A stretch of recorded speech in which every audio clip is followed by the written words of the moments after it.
conversation today. If you are just joining, feel free to use the chat if you want to say where you're joining us from, what you do. It's just always nice to hear that. But yeah, like I said at the beginning, my name's Ellie. What we're going to do today, I'm going to just kind of set the stage for this conversation. You'll meet another team member, and then what we all are waiting for, we will introduce the business owners and hear about, start the conversation. So without further ado, just a little bit more about Start Small. Like I mentioned, we're really committed to helping small businesses to get the resources that they need to be successful. And that takes on a variety, we do this through a variety of ways, but we are intentionally focusing on serving small business owners who do face the biggest structural challenges. I think we can all agree the last couple of years have really reminded us of just how critical this is to center equity, especially racial equity in the work that we do. The two crises in the past, in the US in the past year, obviously the pandemic and COVID, and then just structural inequalities with the small business sector, which have really have a disproportionate impact on communities of color. So this, as an organization, this has really prompted us to start thinking and being a lot more intentional about the role that we can play in fighting systems of oppression and advancing equity in small business ownership. So we are, like I mentioned, privileged to have these small business owners with us today. Before I introduce them, I do want to hand it over to Hannah, another team member who has recently joined the organization as the Director of Equity and Inclusion, to share a little bit more about what this means and what the work ahead looks like for us as an organization. Thanks, Ellie. Hi, everyone. It is so good to be with you all today. I know I'm the only person standing between you and the panelists, so I will make this very quick.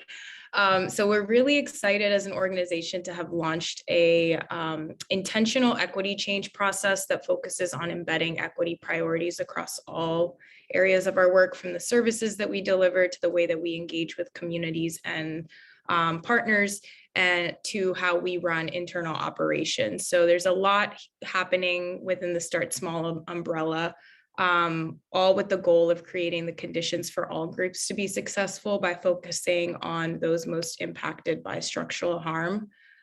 We know that there's a long history of exclusionary practices that have kept communities of color in particular out of many different spaces and arenas, especially in the business sector. So we definitely at Start Small see ourselves as a part of the solution. And the way that we do that is engaging in this transformation process. Racial equity to us is a mission critical component of our work. This isn't a one-off initiative, but rather a way for us to intentionally bake equity in value and practice across all of our policies, our structures, and our organizational practices, so that we are really embodying an organizational culture where all staff, community, clients, partners, volunteers can thrive.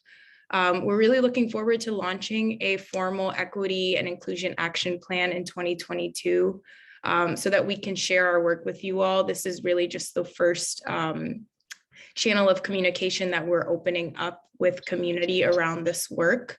And we're here to be held accountable. So as we start to articulate our goals and really clear measures of progress, we will be sharing our journey with you all. So be on the lookout for a newsletter in early 2022 around that process. So I will kick it back to Ellie. Thanks, Hannah. In the moment we've all been waiting for. I'm so excited to introduce you to our panelists. So I will hand it over first to Symone, if you don't mind introducing yourself, telling us a little bit about yourself and your work. Thank you. Good afternoon, everyone. My name is Symone. I use she and they pronouns. I actually just renamed myself. Things that I am outside of my work: I am Trinidadian and have roots down south in Alabama. I am an aunt. I'm a woman of color, Black woman of color. I am from the Bronx in New York City. I'm a low-income, neurodivergent, non-binary person. So I hold all these different identities that guide my practice. And the work that I do is something called ORS. It's an organization that I started and actually became an LLC because of Start Small, Think Big. Thank you. And ORS is an acronym for Organizer, Activist, Artist, Advocate, Referral System. And that's a long acronym, but what we are is a people of color-led consultancy.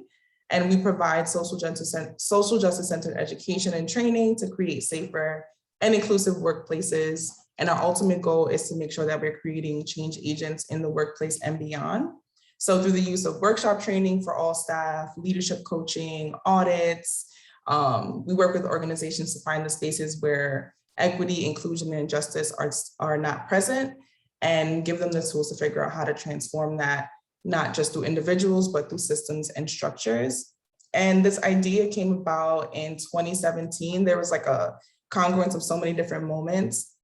It was a time after a major police killing in New York City where I went to work, sat at my desk and realized I was surrounded by silence, not just in the physical sense, but metaphorically, the silence around the issues that were happening to communities of color, in particular Black folks. And I guess the assertion that I still had to come to work and perform at the same level as my white peers when I was dealing with exponential amount of grief. So I wanted ORS to kind of be the noise in the room and the response to that. Also, at the same time, I was doing some consulting in the camping world, talking about cultivating safer spaces of color and recognizing that in my absence, I would refer friends. And those friends all identified as community organizers and activists, because I was also an organizer in New York City. So I thought, why not connect the two parties, people who are organizing for change in the streets and people who are looking for change in their organizations. And I knew that if I brought these two groups together, that social justice would always be centered, that our identities will always be centered. So that is the work that I do now, and I'm excited to talk more about it as we go on. Symone, thank you so much for sharing. Wonderful, thank you. I'm going to hand it over to KB, if you wouldn't mind introducing yourself and telling us a little bit about your work. Hi, everyone. Thank you so much for joining. My name is Kay Halia Beach, but I go by KB. It's just easier to remember. People butcher the first name so bad. Yeah, so I just don't want to deal with that. Plus, it's easier to remember, right? I am originally from the Southern Caribbean islands of St. Vincent and the Grenadines, and I am a Garifuna descendant, which is a diasporic people that originated in St. Vincent, otherwise called Urame in our language. And we were forcefully scattered all over the globe. You find big pockets of Garifuna right here in New York, in the Bronx. There's a big Garifuna community there, which I am happy to be a part of occasionally when I have time. So what I do, I'm a holistic birth and postpartum doula. I'm also a breastfeeding advocate. So I'm a community lactation educator. I also am a new parent coach, and I own a business called KB Village. And basically what KB Village is, or what's the purpose of it really is, to provide families with a support system around birth and taking care of themselves and their babies afterwards. When I had my own children in St. Vincent, I found myself just totally enveloped by the community. Some of them, I didn't even want them in my house, but they just kept coming, bringing food, trying to find out if I'm okay. They heard that, there's a young woman in the community had a baby, and everyone just wanted to really lend support. It really made me feel very supported and loved, and also give me magnificent chances of bonding with my baby and learning how to breastfeed and do the things that were helpful. Now, when I migrated to this country, I found that that was severely lacking, especially in the Black and Brown communities, which have the lowest rates for breastfeeding in this country. And if anyone knows, breastfeeding, well, a fed baby is best, but breastfeeding has so many benefits for children, shaping their eating habits, helping with their brain development. And so often you see systems that are deliberately put in place to not make Black women breastfeed. You see it's much easier for Black women to have access to WIC programs that gives them formula versus a lactation consultant who could actually help them with breastfeeding problems and getting them into that space. So it almost seems as there's a deliberate system in place to minimize this from happening, to maximize, to minimize the fullest potential that Black youth can go into. Also, the Black maternal morbidity and mortality rate in this country is ridiculous. And for a country that has so much resources, Black women should not be dying 4 times at a higher rate than their white peers. Black infants should not be dying much higher than their white peers when we have the facilities and the resources in this country to ensure that does not happen. So again, it almost seems like this is a deliberate thing to minimize the numbers of Black people in this country. And I make no apologies for saying that. When you see a Black or brown woman has to decide whether she can afford a doula because it seems like a luxury, and she has to wonder, oh my God, I cannot continue breastfeeding because I just don't have any support around it. When white women are getting the support left, right, and center, it makes you wonder what's going on. So I really came into this work. I'm not a person who likes to complain about things or see a problem and not solve it. So I decided that I should come into this space as a Black woman, a Black immigrant woman, to bring my experiences from my home country and to blend it with what's happening here to ensure that the women that look like me and their children have a sufficient chance of survival in this country. Also to really bring awareness to the systemic racism in the hospital setting, where you see doctors and nurses do not pay much attention to Black women the way that they would a white woman in labor and afterwards. And it is really heartbreaking to see that. And so I'm very proud to be a part of the big doula network of the Black doulas in this country who are definitely working aggressively towards getting rid of those very horrific figures and making sure that our women and children have a chance to prosper and survive in this country. KB, thank you so much. That was a really powerful way to, between Symone's intro and then yours, KB, it's a really powerful way to start the conversation and really set the stage. And thank you so much for sharing that. And also, Vaughn, we would love to hear about you and your business. Yeah, thank you. Yeah, first, thank you, Start Small, Think Big. It's an honor to be here. Hello, everyone. My name is Vaughn Dabney. I'm originally from Maryland, but I've been in LA for about 5 years. And, I've been a software developer almost all my life, for 14 years, my professional life. And 3 years ago, I decided to leave all of what I thought was normal and build a home inside of a delivery truck, which is kind of where I'm at right now. And so I'll give you guys a little view of what it looks like inside, but I'm in here. I've been in here for 3 years. I love it. And as of September last year, I started building for other people. So we take cargo vans and we build livable spaces inside. And that's my company, Unoma House. And it's much bigger than van conversions. So we're starting out with that, but the idea is community. It's founded on community and closing the gap between communities and going back to our nomadic roots as humans. I think COVID kind of brought our priorities to the surface, and we realized that we want family, friends, loved ones in our lives, and we want experiences. And that's what I'm aiming to do. So the vans are the beginning, but the bigger vision is micro communities all over the world, and a place where you can safely park if you live in a van or are nomadic, a place where you can co-work and connect with people who are there, a place where there's urban gardens, right? Using containers to create sustainable food sources, especially in places where there are food deserts. But a bigger picture is like to inspire and create change in communities who don't see this, the Black and brown communities, the 11-year-old in the Bronx or Brooklyn who sees a delivery truck and he saw me on TV and he's like, yo, that could be a home, right? The goal is just to shift what you look at as home and redefine that, and then start connecting with people who have like minds. So that's where I'm at, and I'll speak more about the questions later on, but thank you for having me.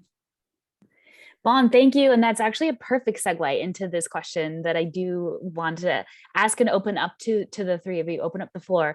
And that is, what does community mean to you? In what ways are you centering the needs the experiences of the community, however you would define that, in the work that you do in your work as a small business owner.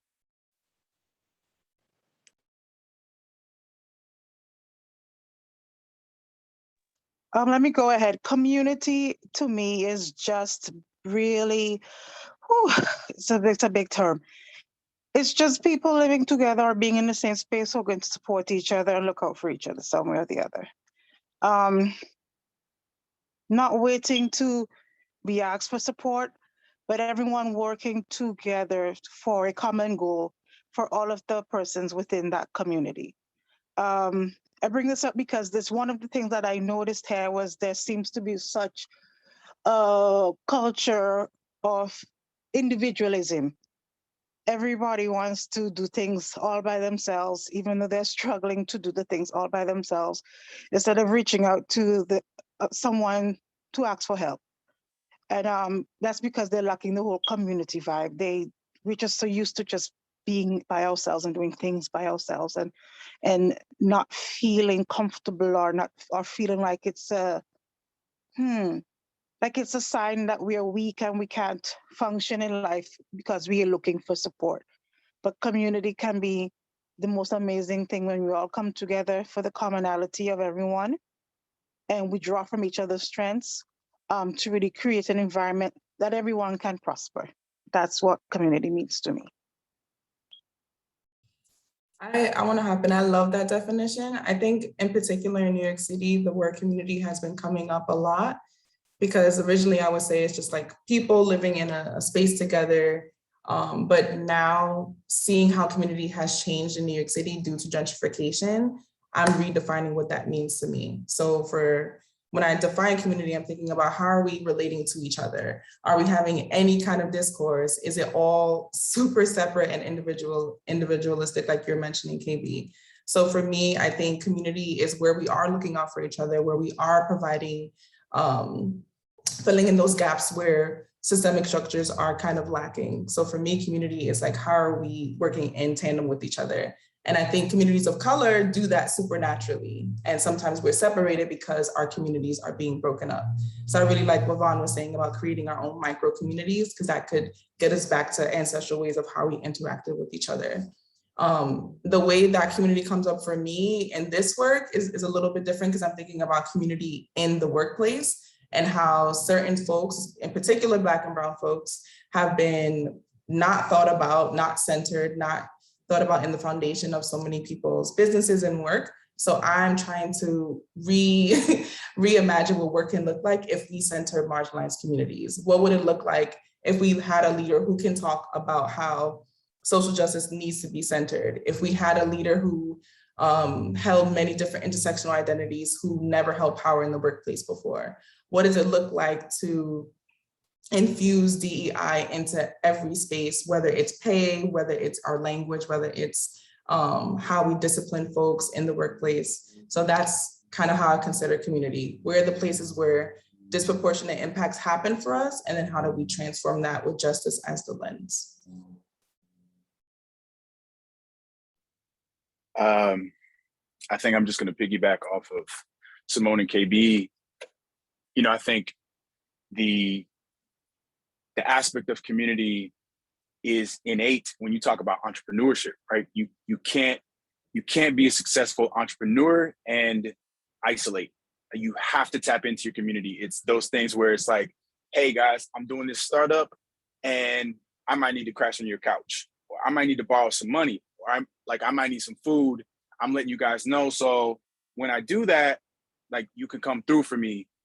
I know no entrepreneur that doesn't have a community around them that helped them at some point or another, or is still helping them. So there's that. And then one of my favorite sayings is, if you want to go fast, go alone. If you want to go far, go together, right? And recently I read a study in Italy. They were trying to figure out Sardinia, the island of Sardinia. They were trying to figure out why people were living past 100. And it wasn't because of the food. It wasn't because of the exercise. It wasn't because of anything other than community. They ate food together every week. They would talk for hours, seeing each other in the streets. And that is mind blowing, right? Like, community is allowing these people to live longer. So how do we work together? Like KB said, how do we create symbiotic relationships where I give and take to you, you give and take to me, and it's a circular kind of economy, right? And resources are passed. They're trying something in Amsterdam with electricity where if you're not using your electricity, it's given to your neighbor while they're gone at work, or when they're asleep, your neighbor can use it, right? What kind of things can we create, innovate to allow that? And that's where, like, for me, it's like urban gardening, circular water systems that are cleaned and sanitized, but you don't have to refill the water. You can use the same water. That's what community means to me. Can I just add on to what you just said? I think one thing that I was so glad you said in this panel is this idea of like a self-made person. Like entrepreneurship is community. And I think that's the mindset that I had when I first started OR, is like, I need to be at the head, I need to make all the decisions. And then quickly I realized, like, no, I cannot. Like, I need community, I need people to support me through this process. And I think that's actually a product of capitalism, and that shows up in our workspaces. So then you have burnt out employees who are like, oh, I can't look to my left or my right and get community to figure out how do we solve this together? Or you have a CEO who comes into a business thinking that they're a savior of some sort with whatever organization that they're leading. But imagine if that hierarchy was challenged, what would our workplaces look like if we included all voices into these different processes? I'm like reeling over here at everything you all have been able to provide us. I want to stay on the community connection piece, and you all have already sort of spoken to it. This idea that there's power in the collective, like our relational power is just as powerful, if not more powerful, than the structural sort of violence that a lot of communities of color are facing. And I think in a lot of ways, so much of white supremacy thrives on its ability to stifle our imaginations and takes away hope. And that in and of itself is a tool that is not done on accident. It's very intentional.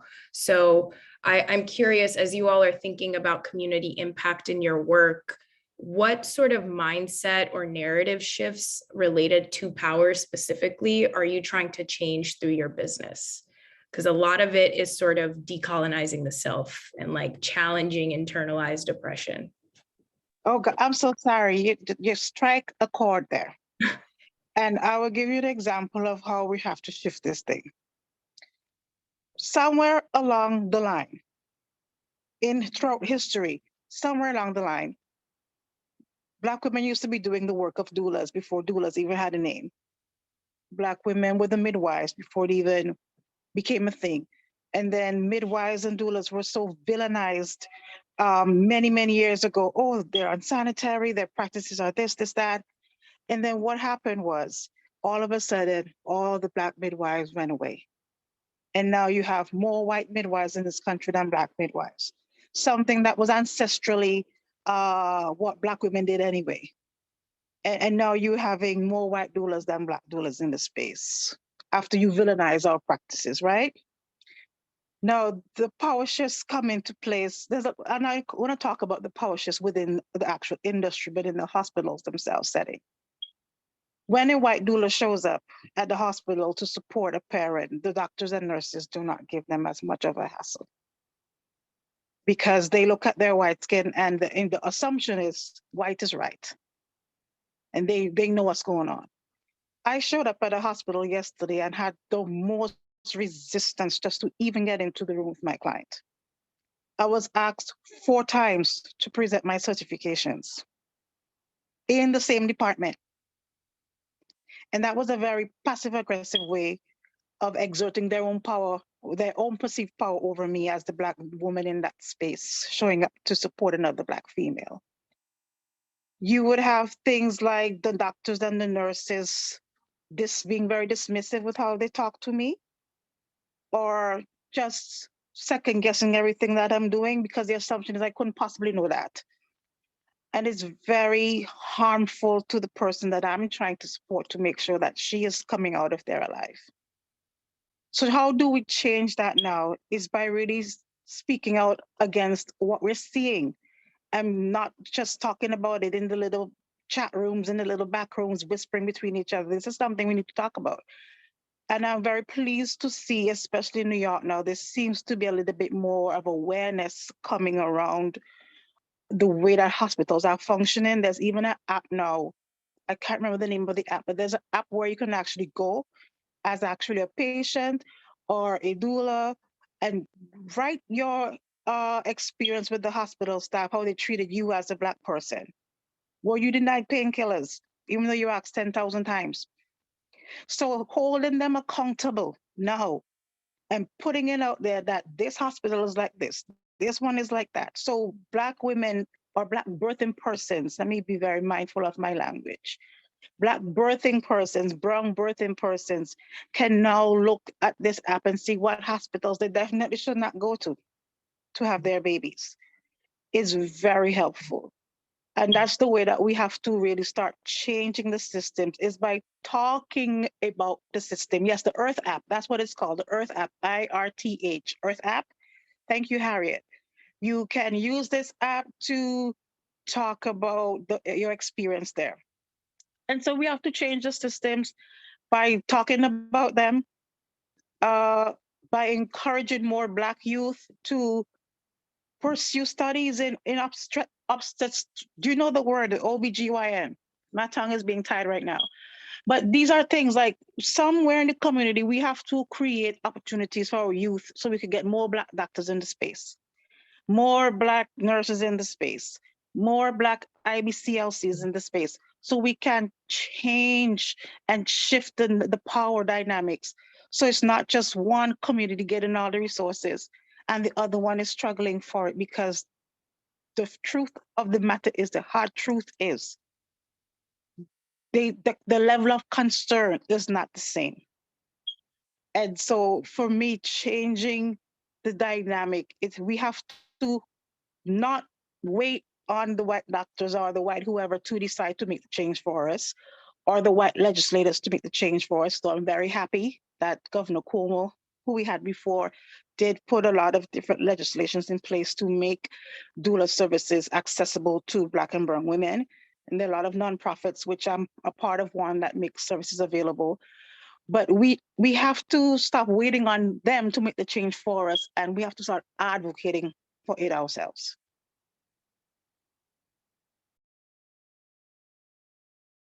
Oh, I'm finished. I'm done, just in case you're wondering. That was wonderful. I want to open the floor for Vaughn and Symone. I'll jump in. I think for me, Hannah, you mentioned hope, and hope is underrated, in my opinion. Like when communities don't have hope, it's detrimental, it's devastating. You see nothing outside of where you're at, and that has been systematically suppressed and systemically suppressed. And so for me, part of my mission is to bring hope, is to reinforce hope, and help our communities redefine home. Because if you look back on American history, like homes and access to homes, like we're talking like the standard house on the block, those were denied to Black homeowners back in the day. And so we're talking about denial of homes, we're talking about redlining in terms of communities and access to schools, better school systems. So how can I play a part in redefining what home means that doesn't rely on a geographical area or region or location? How can, one of my bigger visions is like to build a school. I want my own school to teach, and I want it everywhere. And so how can we redefine our schools? How can we redefine homes? That is like where I'm at in terms of like affecting change in community and bringing about hope and redefining the system in which we operate in. How do we get out of that? That's where I'm focused. I just want to add to, or just to say that what Vaughn is doing is really incredible, simply because of the fact that so many Black and Brown families are held at a disadvantage when it comes to financing a home as well. They have so many barriers. Oh, credit this and that, bank deny you for whatever reason. Now, if we can go with what Vaughn is doing, we could just forget about them, like they hold the banking thing. And we will set up, redefine what home means for us. And it's something that is financially feasible too. So I just wanted to say, Vaughn, I really appreciate that, what you're doing. Thank you so much, KB. Hani, I just wanted to reiterate, the question is, how do we challenge power in our work? Yes. Yeah. Okay. So this is always a hard question for me because I'm like a community organizer and I'm a little more radical than I put on sometimes. Some days I wake up and I'm like, am I actually challenging power, or is this all performance for different organizations to say that they're doing the work? Which a lot of times it is, and I fall into that trap because challenging power takes community, it doesn't take just DEI work. So I think I challenge myself with that question. But if I were to lean into the fact that I am doing that work, and I am, I think what you mentioned earlier around imagination is how I challenge power. So I think that capitalism, white supremacy, racism definitely inhibits the imagination of marginalized communities, in particular communities of color, Black folks. But one thing that it also does, it also stunts the imagination of white people, in particular in power. So I think because they only imagine capitalism and white supremacy is the only way of functioning in their daily lives and in their organizations. So with ORS, because we have people who have to consistently reimagine what the world can look like, if we all had the things necessary for us to survive and thrive, we actually have the tools to provide folks with sitting down and thinking about what does it look like if you decentered your whiteness, if you decentered your power, if you shared power, if you gave up power. So I think the way that I challenge it is igniting the imagination of white folks in particular in power to imagine something other than what we've already had, and doing in a way that's not performative, but actually changing systems and structures. So I can't really answer that fully, but I guess imagination would be my answer. No, that was great. I love the themes of hope and imagination, because I feel like the themes of heaviness, the heaviness that comes with like structural oppression, like there is a power greater than that. And that is something that we're building together. And I think it was Miriam Kaba who said, hope is a discipline. It's not a noun. It's something you do hope. So we have, folks from the small business community here today. I'm wondering if you all have any advice to other business owners that are looking to inspire hope and imagination through the work that they do.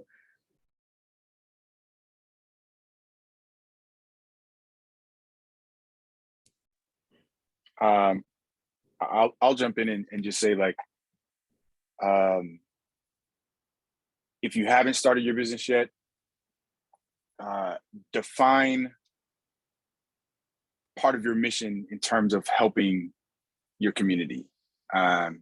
Like, hands down, that should be part of your mission. Any business, I feel like that should be part of their mission. So if you haven't started that yet, define that within your business so you can operate from jump. If you already have a business, go back, and you don't have that mission, go back and incorporate and try and integrate that mission in terms of like helping your community. I think just, you don't necessarily have to worry about the impact or hope, because if you're doing something positive, it's going to show up in people, and your consistency is going to help people realize dreams and everything that comes with that. But I think it's important as business owners, especially Black business owners, we have to have a portion of our mission and goal go back to community and support the people around us.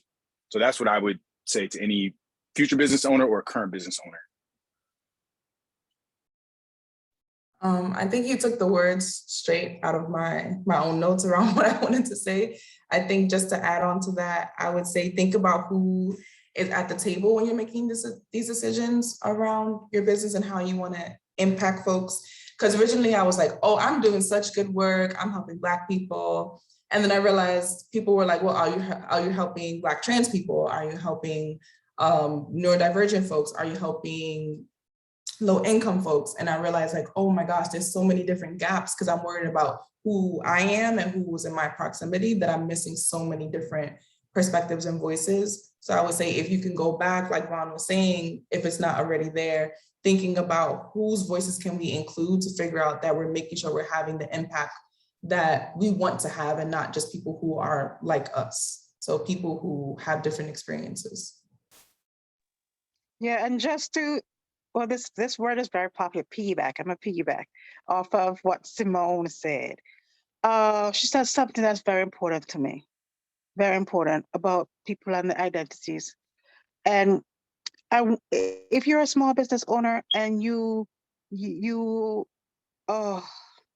sit and you think about things, also remember too that everything is a learning moment and a learning opportunity. Don't beat yourself up if you get it wrong sometimes.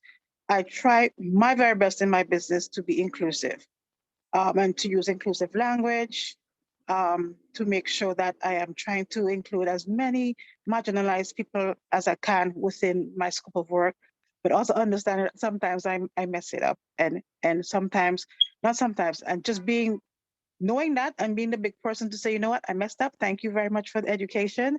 I'm gonna take this and move forward, and you right the wrong right away. Don't let it fester. Also, what Symone said about in her last answer to the question about imagination.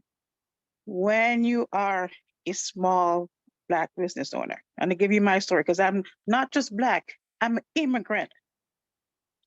And I'm a Black immigrant woman. So I have the three things going, not against, but I have three things going for me. And I have to really become more creative in how I do my business, to really wade the way through all of the whiteness, especially in the doula space, all of the whiteness around birth. Really work hard to get birth justice and birth equity for Black and brown people. And just really learning how to create or set up my business in a way where, yes, I can make some money to take care of myself and my family, but putting things in place that I could assist the people who need the assistance the most without me starving myself to death.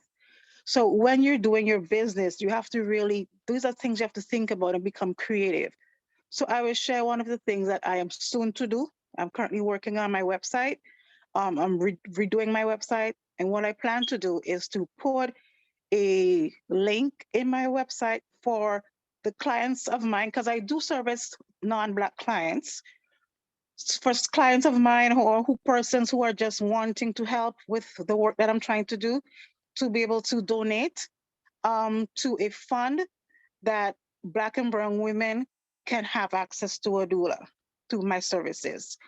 So that way I can still sustain myself and grow my business, but still do the work that is very dear to me. So you have to, when you're doing this work, you have to think about what your goals are, who you're really trying to help, who you're trying to reach, what you're trying to do. And look, I know there's a lot of hurdles sometimes, but we have to become so creative and think outside of the box so we can bust down past these systems that are really put up to keep us back. But guess what? We are very creative people all the time and resourceful. So we find ways around it, over it, through it, all kind of what we find. And you just have to know that you have it inside of you to do it. Don't feel all alone. Reach out to your community, brainstorm and think about things. And trust me, you will find a way, okay? Beautifully said. One thing that Black communities are always going to do is innovate, no matter what. So I love the spirit, the entrepreneurial spirit of innovation here. I want to pass it to Ellie. I know you had a couple questions around the actual operations of businesses. So. Great. Thanks, Hannah. Yes.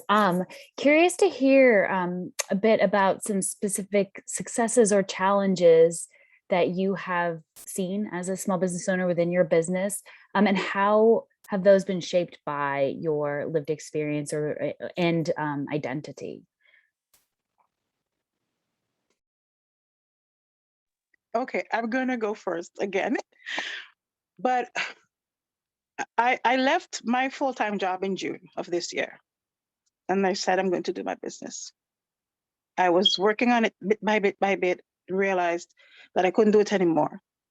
My own cultural background has been very instrumental in shaping the way that I do the work. And I have seen some successes. Like most of my business now is from word of mouth. People are liking the cultural aspects I bring to the work that I do, and they're talking about it. I haven't even started really advertising or marketing my business in full yet. And I have been able to be comfortable for the past few months. So the way how I do the work, it really speaks for itself. And so the buzz is happening. My own experience with life is I had an extremely very hard life in the beginning, made a lot of horrible choices, but went through a lot of poverty. And so I am really, what should I say? I could understand people. I could empathize. And I always hear a lot of my clients say, oh, okay, you're so sweet. We can see the glow in your face. We can see the positivity in you. We feel comfortable with you. And that's because I understood how it felt like to be at the bottom, to be worrying, to be not seen, to not have money to do anything, to have to make the tough choices between paying rent and feeding the children. And so when people come and talk with me, especially low-income moms who are trying to ensure that they have the birthing experience or that they want, and they come and they talk with me, I can empathize with them and they feel the compassion. And because of my lived experiences, it makes it better able to relate to people and empathize with them. And it really works for me. I'm not faking it. I really care about the work that I do, and they see it and they feel it. And so they feel comfortable. And then, of course, the word of mouth goes around. It's very helpful. So I just wanted to say that.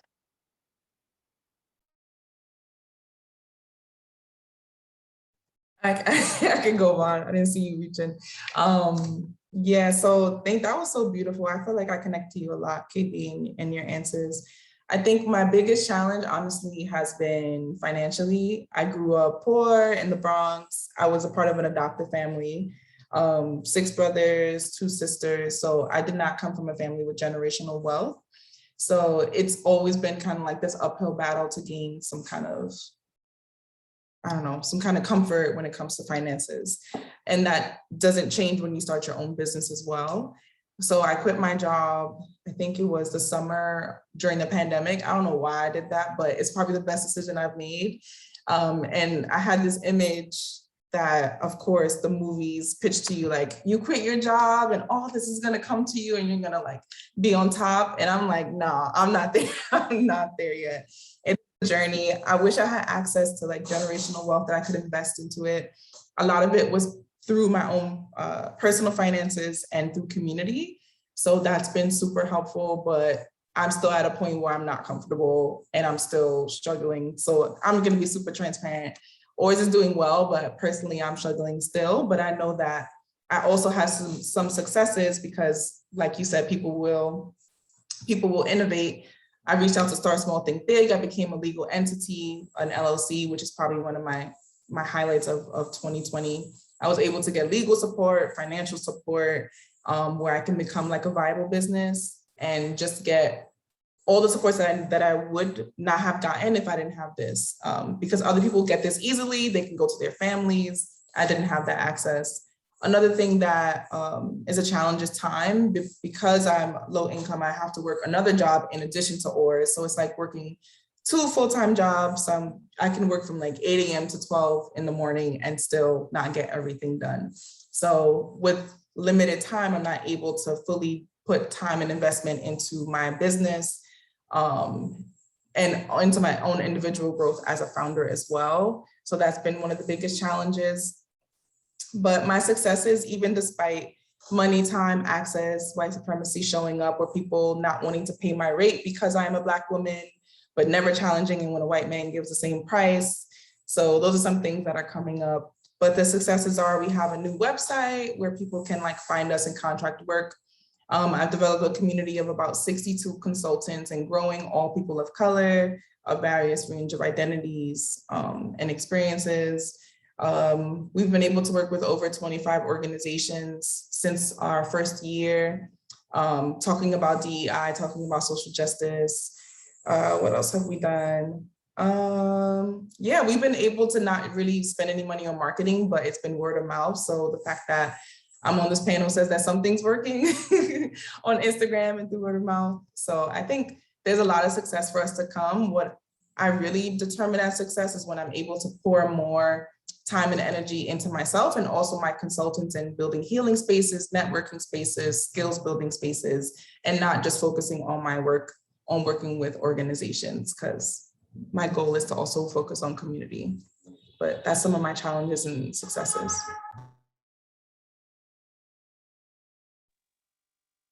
So I think like the other panelists, I didn't have an easy childhood or, grow up with everything that is needed, but I never felt like I was without. However, in this space as an entrepreneur now, those very things that I didn't have are driving me. And so without the access to capital, like Symone said, it's pushing me to apply to every grant I see that I can get into. It's pushing me to reach out to law firms and organizations like Start Small, Think Big, to have access to financial literacy and lawyers and whatever it is, so I can be as equipped as possible. And I think so because of those challenges growing up, it's allowing me successes now, because I'm just like, I'm hungry to succeed in a way in which I can give back and invest into my community. And I also think just like being the only Black-owned van conversion company among hundreds in the US that are owned, by white people, people are curious. I'm different in a space that's vast, and there's a challenge of like customer education, but also trust, because I'm the only Black-owned van conversion company, but also, hey, here's an opportunity for you to have mobile real estate. This is not just a van. This is not just something you can take and rent, but you can take this van, rent it out to other people, and make money per month. Like, I talk about shifting the narrative, like what home means, and that includes rentals, that includes investment properties. And so my successes, I'm experiencing them now, but like Symone, like I'm not where I want to be.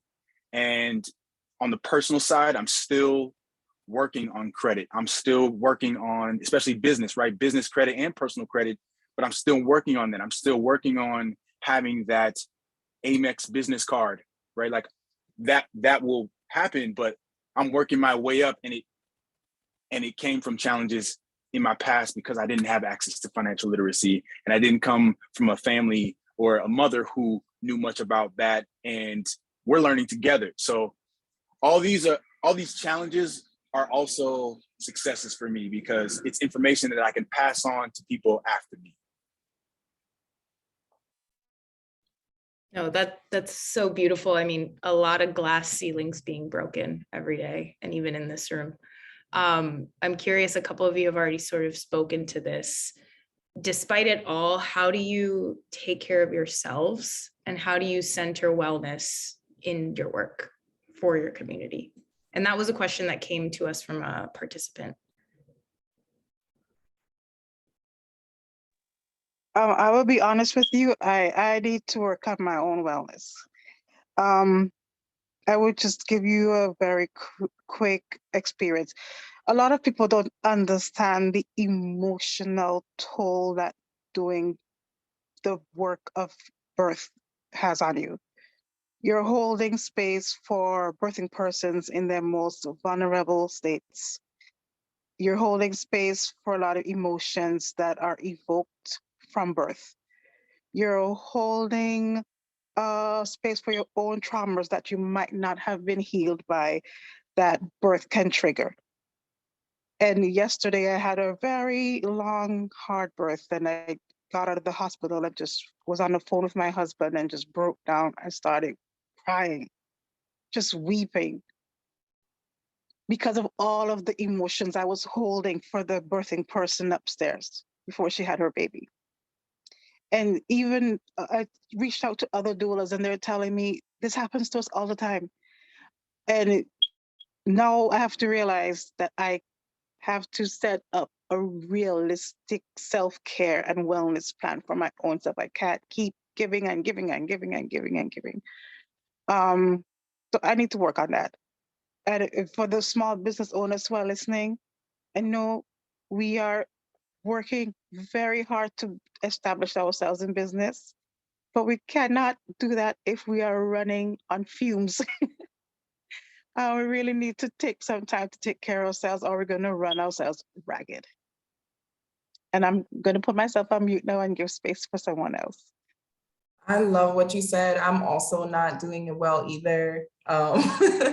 As well, it's another part of my identity is my horoscope. I'm a Virgo, so we tend to be workaholics. I can work all day, every day, and just be like, yeah, this is healthy, but it's not.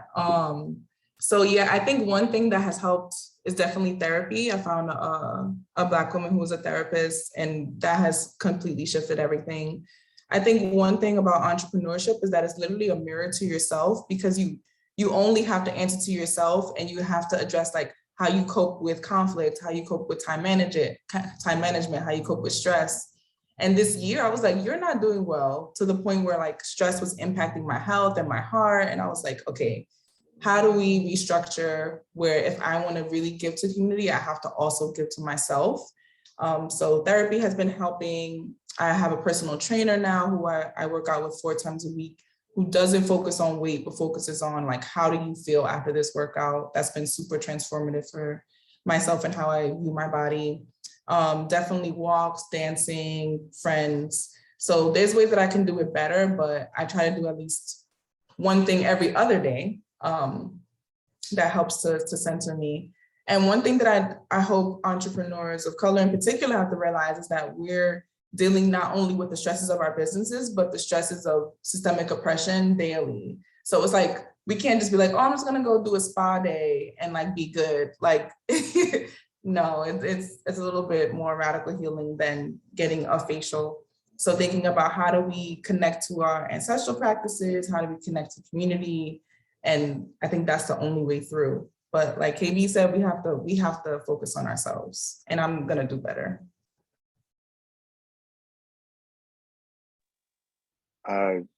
Symone, you mentioned something along the lines of like self-care is amplified for us. Like we have to go above and beyond like the normal thing because we're dealing with so many other issues from society.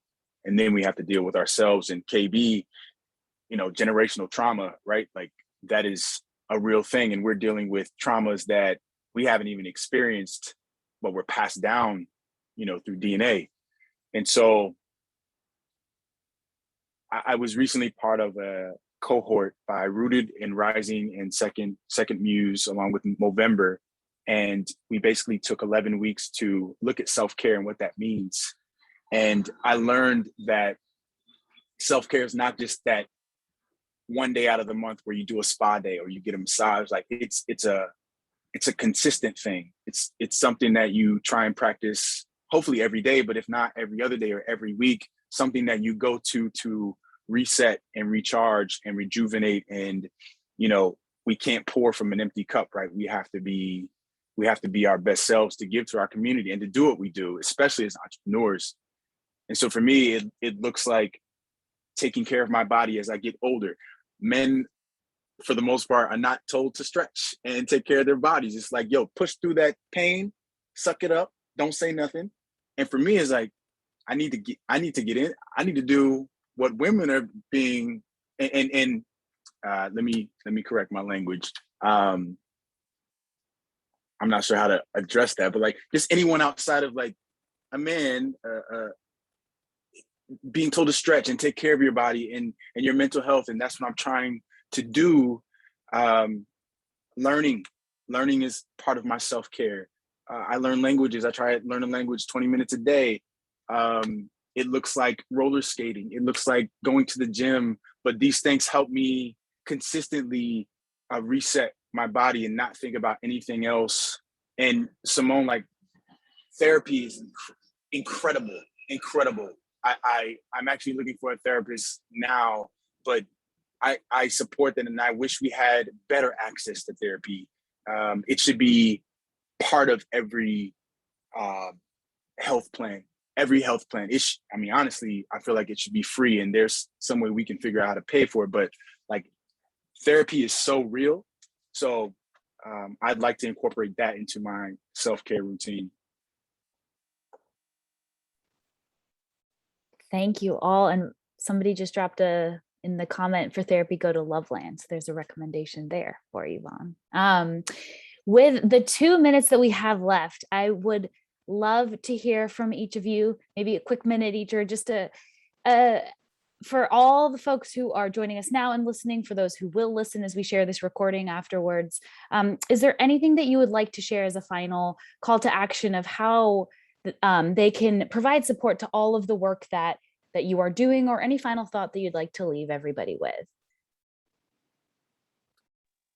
I just want to leave this final thought. I'm working very diligently with another doula partner to set up a nonprofit that will focus more on the postpartum care for Black and Brown women. Postpartum mood and anxiety disorders is very high in those communities, and we want to be able to lend support to our Black and Brown birthing persons so they can have a successful transition into parenthood.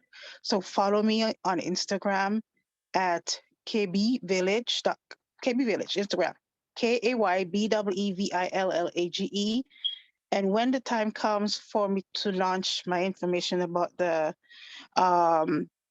my nonprofit, and also the action that you can take on my website in terms of donating funds to Black and Brown birthing persons in the space, you will be first to know. So please do that. Thank you so much for listening to us today, and hope everyone has a wonderful rest of the evening. Yes, I'll go really quickly. Ours is running a fundraiser. I'll put the link in the chat. We're trying to hire more staff so I don't have to burn myself out, and we can build capacity and do more impactful work. So if you can donate to that campaign or share with people who you know have access to funds, that would be amazing. And also hire us if you are looking to figure out how DEI and justice needs to be infused into your business. Reach out to us at oars.com, and I'll put that in the chat. I'm on my phone, so it's kind of hard to type, but you can connect with me on Instagram. That's the best, at Unoma House. It's UNOMAHAUS. You can also connect with me on my personal account, Mr. Dabney, MRDABNEY. But I'm absolutely accessible. Our website is up there. Thank you, Katie. Our website is there. If you follow one of my accounts on Instagram, you'll have access to all of them. But I'm accessible. If you have any questions about this life, about entrepreneurship, van life, all of that, I'm here to connect. And I love supporting people too. And that includes like Symone and KB. However I can support you both, I'm accessible, I'm reachable. I'd love to connect with both of you offline. But yeah, so I'm here. Same. Awesome. Thank you all so much. There's so many resources being shared in the chat right now. We appreciate, again, can't thank you enough for your time, this conversation today. As Hannah mentioned at the beginning, and with Start Small, Think Big, we are holding ourselves accountable. This is only the beginning of a conversation really centering the racial equity and community change in the small business owners. And we are excited to continue this conversation. So yeah, keep an eye out for the recording. Thank you again. And we look forward to the next conversation. Thank you Thank all you. so much. Thank you. Thank you very much for having us. Take care. Bye-bye. Take care.